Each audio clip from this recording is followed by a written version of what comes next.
Bonjour à tous. Je suis Aline Eringer, chef de projet intelligence économique à Valor. Bienvenue dans ce webinaire sur les freins à l'achat des Français en végétaux et les pistes pour redynamiser la consommation. Donc, à Valor, nous menons régulièrement des études. Nous avons le panel consommateur Kantar pour France Agrimaire et Valor qui permet de suivre les achats de végétaux tout au long de l'année. Et nous avons besoin, en complément, de comprendre en fait les raisons de l'évolution des achats de végétaux. C'est pour ça que nous avons fait appel à Kantar pour réaliser une étude qualitative. Pourquoi une étude qualitative ? Parce qu'on a eu besoin d'avoir le regard des Français sur leur perception du végétal, l'expérience qu'ils ont du végétal et aussi trouver des pistes pour redynamiser la consommation à travers voilà, des réunions de groupe qui ont constitué vraiment un véritable outil intéressant pour capter la perception, les conversations, les débats, les pensées des consommateurs autour du végétal et de leur expérience d'achat. Il y aura un replay et aussi un rapport qui seront envoyés à l'ensemble des participants quelques jours après l'événement. Donc, avant de passer la main à Magali du département d'études qualitatives de Kantar, je vais passer la main à Dominique Laureau, vice-président de Valor pour le commercialisation. Merci à tous. Oui, merci Aline pour cette présentation. Moi, je co-dirige depuis 40 ans un petit groupe qui s'appelle les Fermes de Galie et qui est présent sur quasiment la plupart des métiers de la filière longue présentée par Valor. Aujourd'hui, le marché du jardin et plus particulièrement celui du végétal connaissent une situation très compliquée, ou compliquée suivant les enseignes, depuis la fin Covid, ou la fin de la crise effectivement Covid. C'est cependant pas le cas chez nos voisins européens. D'autre part, le végétal continue à nourrir les aspirations de nos concitoyens qui sont désireux d'améliorer leur environnement, d'une part, et d'autre part, d'agir en faveur de la planète. C'est donc pour mieux éclairer nos réflexions qu'on avait appelé à Kantar, comme on vient de le préciser, pour comprendre les écarts qu'il peut y avoir entre les aspirations et le comportement de nos consommateurs. Cette étude fait partie d'une série d'études qui a été commandée par Valor pour alimenter la réflexion des entreprises et nous permet tous effectivement d'imaginer les possibles.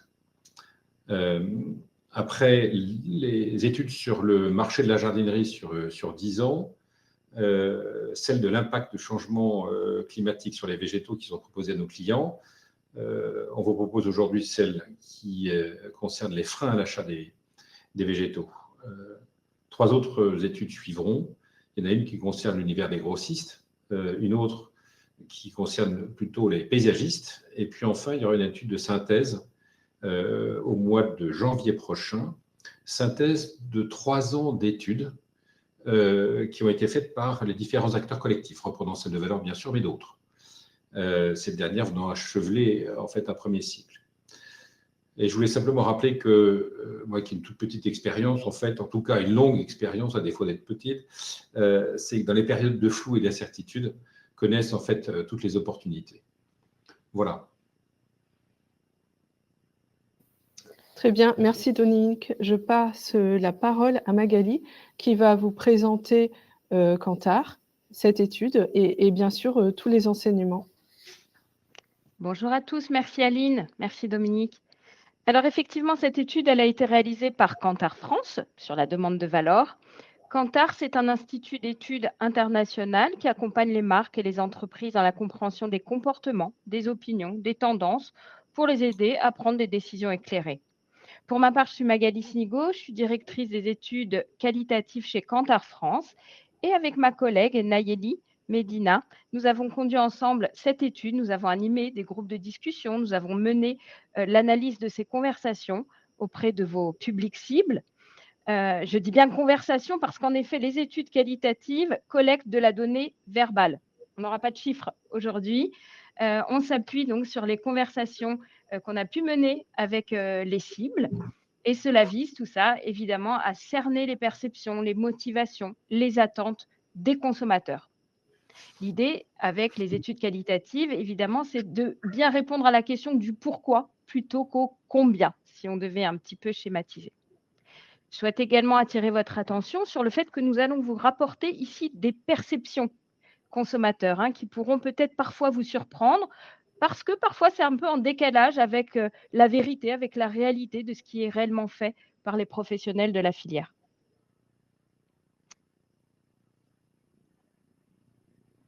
Alors, deux objectifs principaux étaient assignés à cette étude. Premièrement, il s'agissait de comprendre les raisons du déclin de l'achat de végétaux en France aujourd'hui. Et deuxièmement, il s'agissait de mettre à jour les attentes des particuliers et identifier des pistes de travail pour redynamiser la motivation des consommateurs.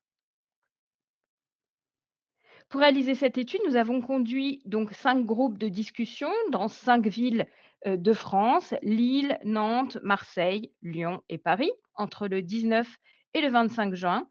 Nous avons réalisé cette étude auprès d'hommes et de femmes, tous responsables des achats du foyer. Ils étaient âgés entre 40 et 65 ans. Ils se déclaraient abandonnistes, c'est-à-dire n'achetant plus de végétaux ou ayant réduit sensiblement leurs achats de végétaux d'ornement au cours des 5 dernières années.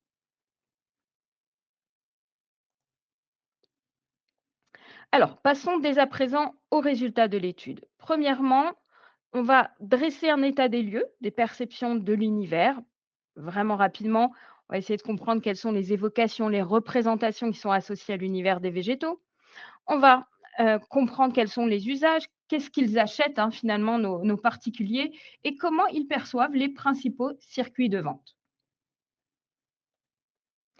Premièrement, premier constat, l'univers des végétaux est toujours riche en évocations. Il est toujours associé à des représentations positives avec une forte empreinte émotionnelle, une empreinte affective, avec de la symbolique également associée à l'univers des végétaux.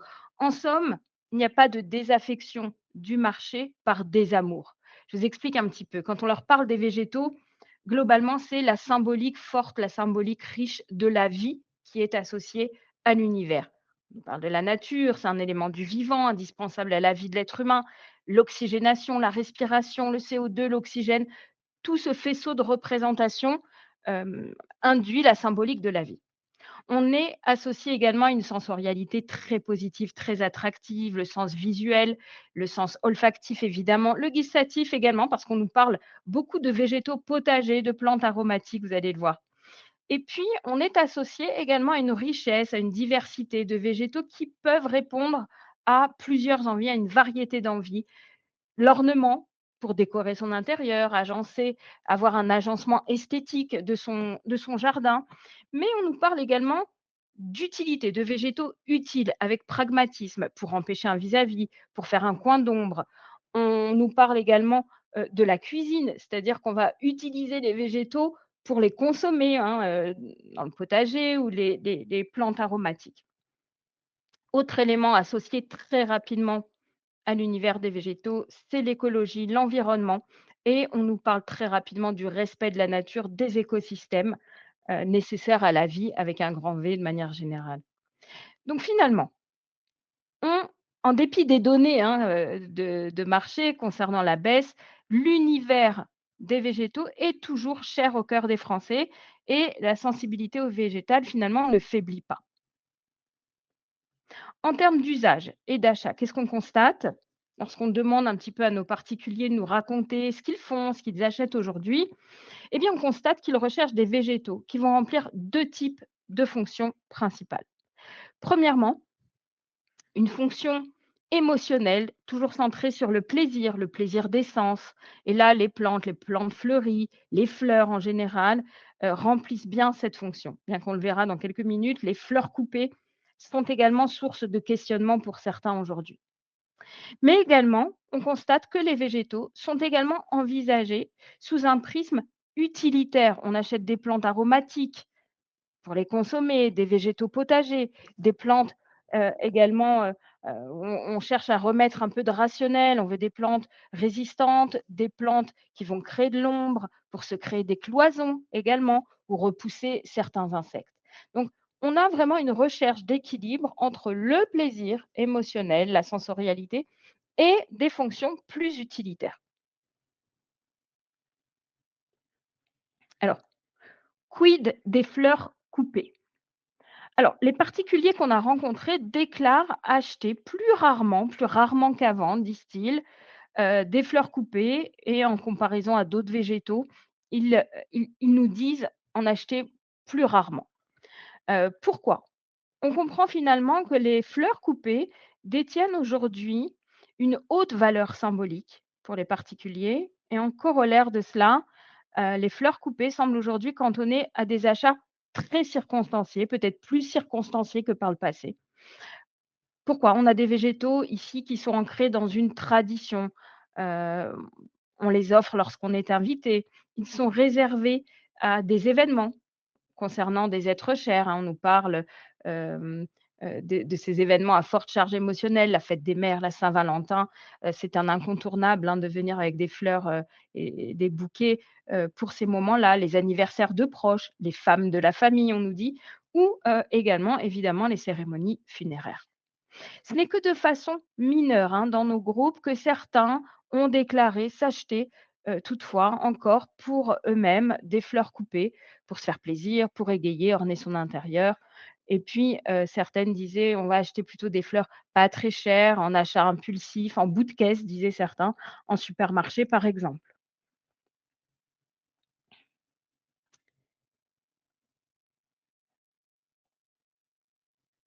Concernant l'achat de graines, qu'en est-il de l'achat de graines?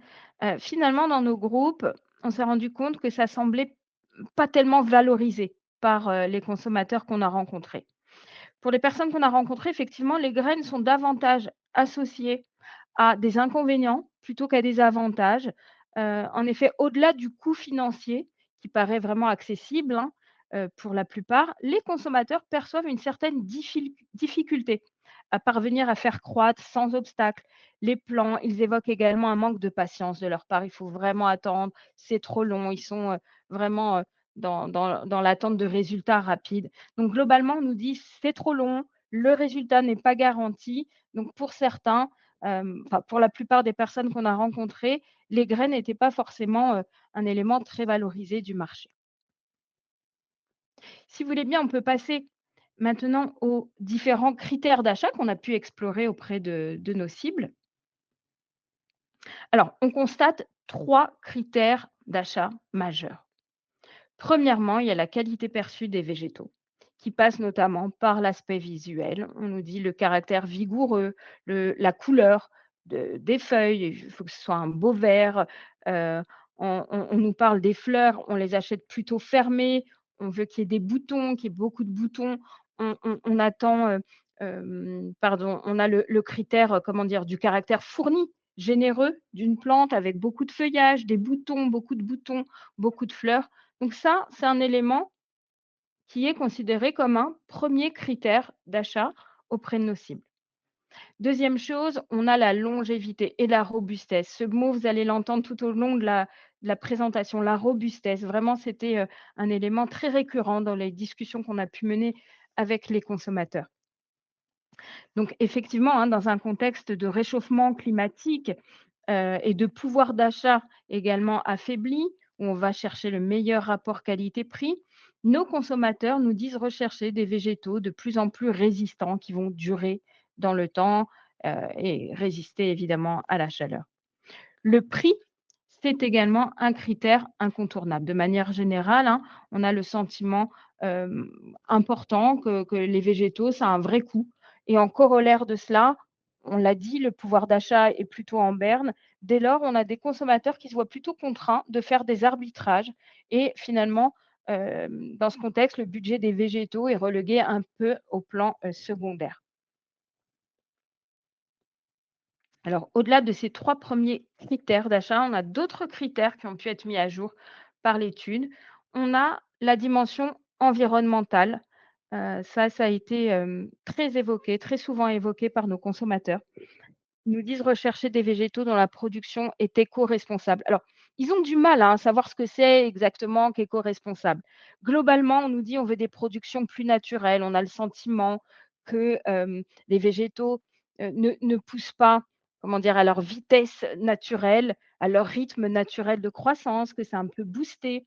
Ils s'attendent, ils regardent, nous disent-ils, à acheter des productions plus éthiques, que ce soit en termes comment dire, de consommation locale, vertueuse pour l'économie locale, mais également pour les salariés de l'industrie. Alors, ils ont entendu pas mal de reportages aussi concernant le côté peu environnemental de certaines productions et notamment des fleurs coupées, on va y revenir. Ils s'attendent également, ils recherchent en tout cas des productions à faible empreinte carbone, nous disent-ils. On a un autre critère qui a émergé, mais qui est un petit peu connexe à celui dont on vient de parler. Ce sont des productions locales, régionales. On veut des végétaux de meilleure qualité. Donc, ils nous disent que c'est plutôt c'est lié. Si on avait des productions locales, régionales, on aurait des végétaux peut-être de meilleure qualité, non importés, des végétaux non importés. Euh, donc on nous dit là, ce serait la garantie c'est la garantie d'une plante qui est adaptée à son milieu, qui va vivre dans les meilleures conditions pour une meilleure résistance et une meilleure longévité. Et puis, la production locale est associée pour nos consommateurs au soutien aux économies locales. Autre élément important, c'est la facilité d'entretien. On a vu des particuliers qui semblent avoir peu de temps, peut-être un peu moins qu'avant. On nous parle de mobilité, de départ, de week-end de plus en plus fréquents. On pense qu'on a des consommateurs également moins connaisseurs, peut-être moins experts. On constate également euh, qu'on a des végétaux peut-être plus fragilisés par le réchauffement climatique. Euh, donc voilà, ils cherchent de l'entretien facile pour quand ils achètent des végétaux, nous disent-ils. Autre chose, la taille du végétal pour certains, on recherche des végétaux plutôt adultes, plus résistants, moins en proie aux maladies, aux parasites, aux problèmes de croissance, nous disent-ils. Et puis, évidemment, la taille du végétal, c'est important, il faut que ça s'adapte également à l'environnement de l'acheteur, à son espace. Voilà, concernant les critères d'achat, si vous voulez, on va passer maintenant à la perception. On va regarder maintenant comment ils perçoivent les différents circuits d'achat. Donc, je ne sais pas si vous voyez bien, c'est vrai que c'est écrit peut-être en petit. Quand on regarde un petit peu le point des fleuristes, c'est valorisé hein, comme circuit d'achat. Les fleuristes, il y a beaucoup plus de force et d'avantages perçus que de faiblesse. Globalement, ce qu'on apprécie sur ce point de vente, c'est le conseil, l'expertise. On reconnaît que les fleuristes sont des gens passionnés, des artistes. La créativité est au cœur hein, des boutiques, des compositions esthétiques qui sont proposées évidemment chez les fleuristes. L'univers, quand on rentre dans la boutique, quand on rentre chez un fleuriste, on nous dit c'est agréable, on en a plein les yeux, les parfums sont très agréables, l'univers est très enchantant.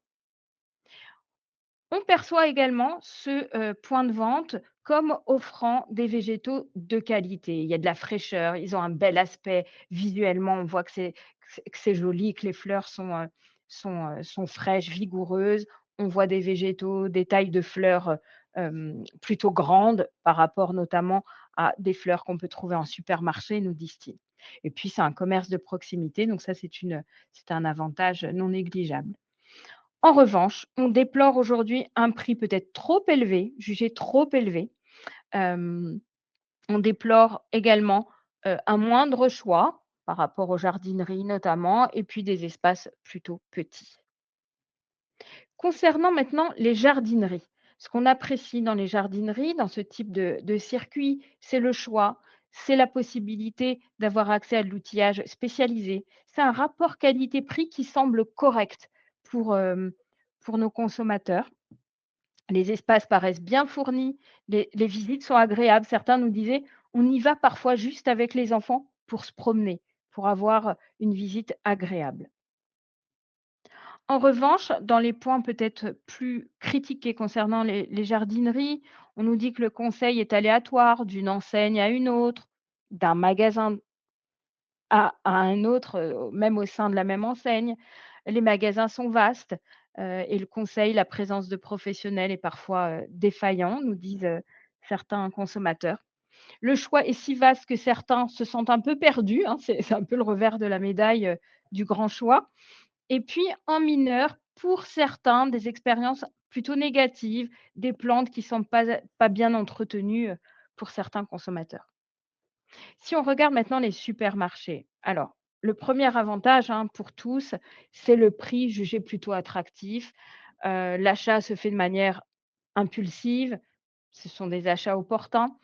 Parfois, certains nous disent on a de bonnes surprises sur la durabilité des fleurs en comparaison avec les fleurs qu'on peut acheter chez le fleuriste, mais c'est plutôt mineur. Ce qu'on reproche aux produits, aux végétaux qu'on peut trouver en supermarché, c'est la qualité. Globalement, en majorité, on nous dit la qualité est moindre. Ces productions sont probablement moins écologiques, voire toxiques, nous disent certains, par rapport, notamment à certains, reportages qu'ils ont pu voir. Notamment, c'est un reportage concernant, les roses, la production de roses, et l'importation de roses venant du Kenya, si je me souviens bien. On déplore évidemment l'absence de conseils ou l'absence de choix. D'autres circuits d'achat ont été explorés également. Si on regarde un petit peu les pépiniéristes, les forces, ils sont perçus comme de vrais spécialistes des végétaux. Ce sont des productions locales, jugées traçables avec une qualité vraiment valorisée, jugée supérieure. On nous dit que ce sont souvent des entreprises familiales, donc ce sont des éléments valorisés par nos cibles, avec une image positive de l'agriculture. C'est assez connexe comme univers. En revanche, on reproche une accessibilité plutôt limitée. On nous dit que c'est souvent situé en zone rurale ou périurbaine ou voilà, peut-être pas c'est pas facile d'accès pour tous. On avait aussi les marchés qui étaient évoqués. Donc, on apprécie sur les marchés la proximité, le côté accessible des plantes, des fleurs qu'on peut trouver sur les marchés. Souvent, c'est perçu comme des végétaux plus abordables pardon, que chez les fleuristes ou en boutique, en jardinerie. Et l'offre est jugée plutôt, en revanche, limitée, évidemment, quand on est sur le marché. Internet, la vente, en ligne, globalement, c'était assez bien valorisé, c'est-à-dire qu'on nous dit: «Mais c'est hyper pratique pour la livraison de fleurs à distance, pour offrir, ça représente un vrai gain de temps, on n'a pas besoin de se déplacer. C'est utile pour rechercher des variétés rares ou précises». Quand on a vraiment un type de végétal en tête, on va regarder sur internet, on va s'informer et puis on peut passer à l'achat évidemment. En revanche, sur, les achats en ligne, impossibilité de voir la plante, de pouvoir jauger, juger de la qualité, de la fraîcheur, des plantes qu'on va recevoir. La qualité donc est jugée incertaine. Parfois, certains ont déploré, avoir eu de mauvaises surprises. On a évoqué également les ventes éphémères, pardon. Heu Là, ce qu'on apprécie évidemment c'est l'attractivité des prix. On a des ventes de plantes à prix cassé. On découvre des variétés, on apprécie ça avec des plantes originales, nous disent certains. Et puis on apprécie une ambiance assez jeune, assez conviviale sur ce type, de vente. En revanche, on déplore une qualité jugée pas toujours à la hauteur. On n'a pas de conseils, nous disent, certains, et l'offre est vraiment limitée dans le temps, hein, comme son nom l'indique, ce sont des ventes éphémères. Je vous propose maintenant de passer à la seconde partie de notre étude qui va s'attacher à comprendre quelles sont les principales raisons du déclin de l'achat des végétaux. Regardons ici les différents facteurs explicatifs. Ils sont assez nombreux et après on va rentrer dans le détail de chacun. On déplore un prix jugé élevé, ce qui peut expliquer le frein par rapport à l'achat de végétaux, le réchauffement climatique, des modes de vie nomades, de plus en plus nomades, des préoccupations environnementales, le bouturage, les échanges qui semblent être une pratique qui se développe et qui constitue un frein à l'achat de végétaux. Des risques pour la santé, notamment, hein, ce que j'évoquais tout à l'heure par rapport aux fleurs coupées, et on voit les bouquets aussi qui semblent être en perte de vitesse. Et on va l'expliquer. Et puis d'autres alternatives à l'achat de végétaux frais qui sont évoqués par nos consommateurs. Si vous voulez, on va regarder un petit peu plus en détail. Alors le prix, c'est l'un des facteurs les plus fréquemment cités par nos consommateurs pour expliquer la désaffection du secteur. Ce constat, il est partagé dans tous les groupes. On l'entend partout, dans chaque groupe qu'on a pu mener. Les achats de végétaux ont diminué ces dernières années en raison du prix jugé trop élevé, nous disent les consommateurs. Alors on le sait, on est dans un contexte d'inflation, pouvoir d'achat en baisse. Les consommateurs déclarent donc devoir faire des arbitrages dans leurs dépenses. Aujourd'hui, des dépenses qui sont davantage centrées, nous disent-ils, sur des achats essentiels et prioritaires, ce qui fait qu'on relègue au second plan l'achat de végétaux. On nous dit également, ce que j'évoquais aussi tout à l'heure, euh, que les prix des végétaux et notamment le prix des fleurs coupées chez le fleuriste en particulier semblent avoir sensiblement augmenté ces dernières années dans la perception du consommateur. On nous dit que c'est encore plus cher qu'avant. Et on a la perception également d'un rapport qualité-prix qui est décevant pour la majorité. On nous dit les végétaux semblent mourir trop rapidement, plus rapidement que par le passé, hein. Effectivement, quand on parle de prix, c'est toujours à rapporter à la valeur perçue, évidemment, des produits. Si on regarde maintenant le réchauffement climatique, ça a été souvent évoqué dans nos groupes, c'est un frein majeur aujourd'hui à l'achat de végétaux. C'est une réalité qui a été ressentie vraiment par la majorité des personnes qu'on a pu rencontrer et de manière plus marquée dans les villes du Sud, évidemment à Marseille et à Lyon. Plusieurs constats qui sont faits par nos consommateurs. Les végétaux ne tiennent plus. Dans certaines régions, notamment à Marseille, c'était plus marqué. On nous parle de restrictions d'arrosage en période de canicule et ça compromet évidemment la survie des végétaux. L'investissement est dès lors perçu comme risqué pour nos consommateurs. La charge mentale elle semble accrue, le climat rend l'entretien plus complexe, plus contraignant pour les particuliers.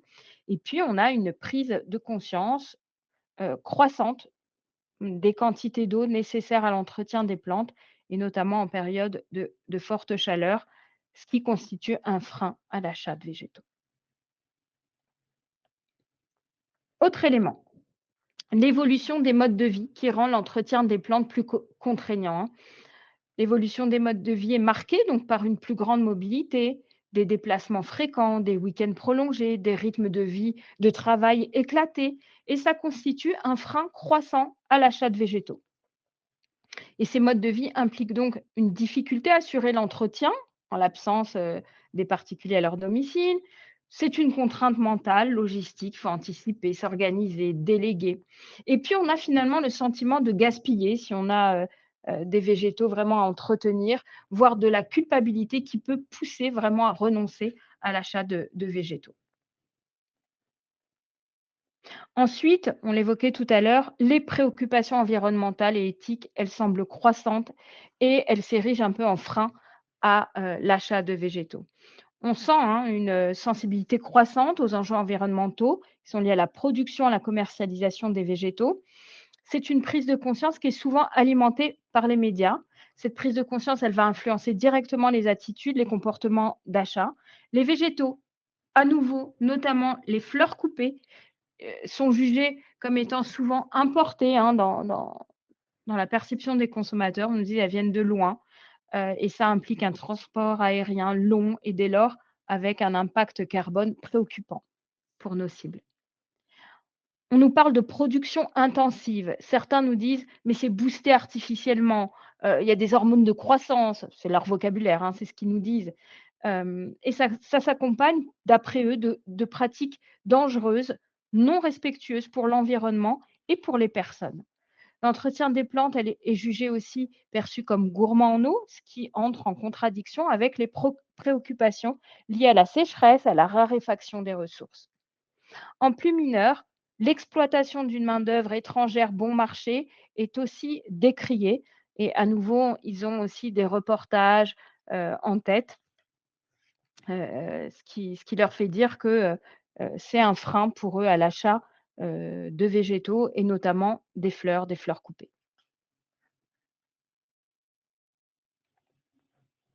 Autre élément, ce que j'évoquais tout à l'heure, le bouturage, les échanges entre particuliers, ce sont des alternatives qui semblent vraiment séduisantes et qui sont un frein à l'achat de végétaux aujourd'hui.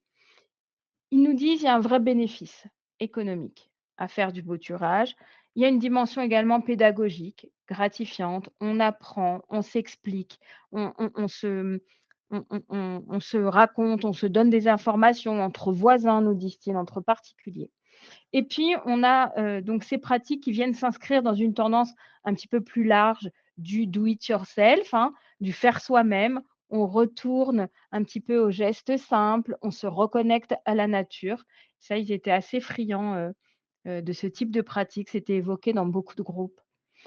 On nous parle également du partage communautaire qui est jugé agréable. On se reconnecte les uns aux autres autour des végétaux avec ce type de pratique.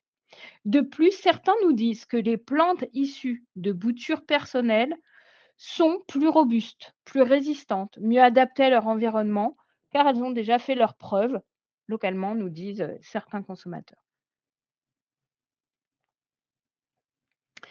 Si on fait maintenant un petit focus sur les fleurs coupées. Concernant les bouquets, hein, les fleurs coupées, on sait que c'est un achat en perte de vitesse. Autrefois, ce geste qui était incontournable lors d'une invitation ou d'un événement, Hem, le bouquet aujourd'hui de fleurs, semble relégué à une pratique vraiment exceptionnelle. Il y a une vraie prise de distance qu'on a pu noter vis-à-vis des fleurs coupées, qui s'explique en majeur par le prix, on l'a déjà évoqué, le prix jugé excessif, la durée de vie qui est jugée éphémère, on nous dit: «Ça dure moins longtemps qu'avant, elle meurt trop rapidement», à une production qui semble peu écologique. Et puis, on a un autre élément également, c'est le sentiment d'une tradition qui se perd, d'un changement générationnel. Certains nous disaient, «J'étais étonnée de voir que lors d'un événement où on a fait un anniversaire, on a invité, du monde à la maison et finalement seule une personne parmi tous les invités qu'on avait est venue avec un bouquet de fleurs. Les autres et notamment les plus jeunes offrent autre chose, une bouteille, des chocolats». Mais voilà, ça c'était, une, un retour en fait, d'une personne en groupe qui était assez, assez intéressante et en conséquence, pour la plupart, le bouquet semble aujourd'hui réservé à des événements exceptionnels, des événements où la charge affective est importante et pour des êtres chers, hein, c'est ce qu'on évoquait tout à l'heure.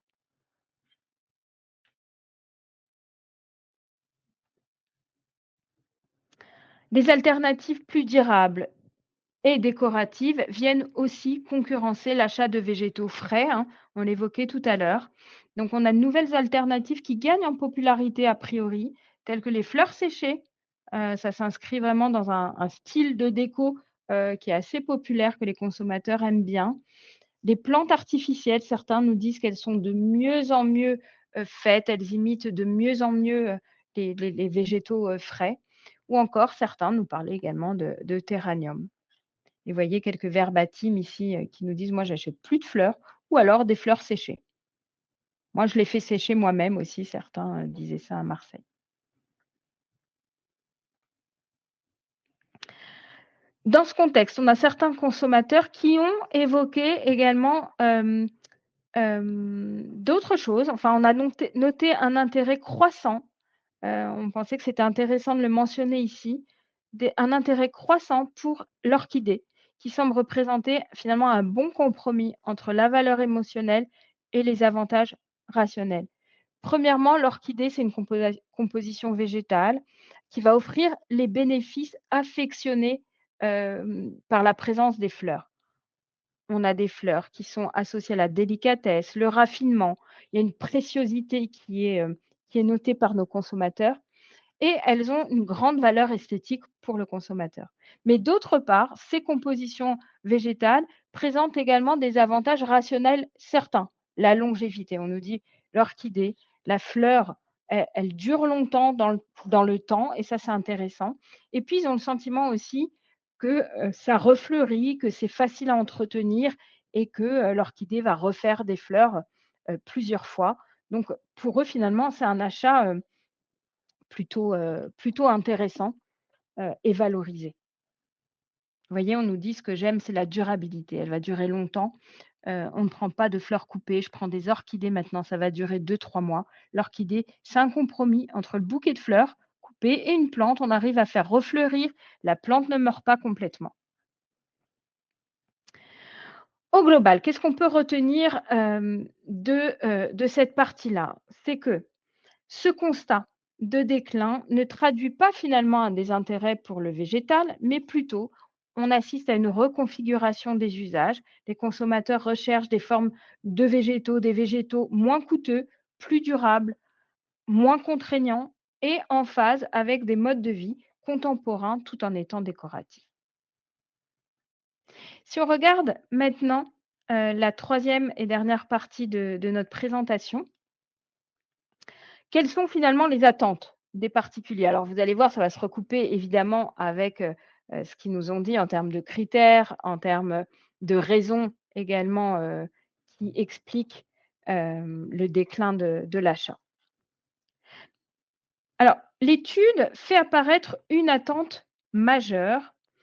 On attend, on souhaite des plantes résistantes, adaptées, durables.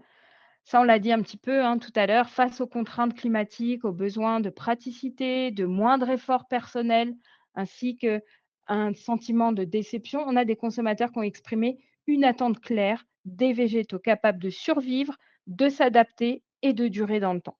Ces attentes concrètes, pour répondre à ce problème de résistance, il y a eu plusieurs évocations. On nous parle de végétaux de production locale, qui sont aussi un gage de qualité, hein, à plusieurs titres pour nos consommateurs. On a l'impression que si on avait des plantes locales, des productions locales, elles seraient mieux adaptées au milieu de l'acheteur, par rapport au climat, par rapport à la terre, qu'il y aurait un moindre temps de transport, donc des végétaux plus frais, moins abîmés par le temps de transport. Donc, on veut du résistant, et en corollaire de ça, c'est l'attente aussi de production locale, qu'ils souhaitent voir valoriser, finalement nos clients. La problématique prix, l'investissement, c'est également important pour, les particuliers, ce qui fait émerger évidemment des attentes relatives à un bon rapport qualité-prix et à la proposition d'offres et de services. On s'attend à un rapport qualité-prix rehaussé. Les consommateurs ont exprimé donc des besoins, centrés sur l'accessibilité de l'offre. On veut des prix plus bas, certes, des promotions, OK, mais on a besoin surtout de voir justifier ces prix qu'ils trouvent élevés et dans ce contexte, certains ont imaginé davantage de services, des garanties, un SAV par exemple, certains nous disent ça ou des formules, des systèmes d'abonnement, des formules qui vont, aussi récompenser la fidélité.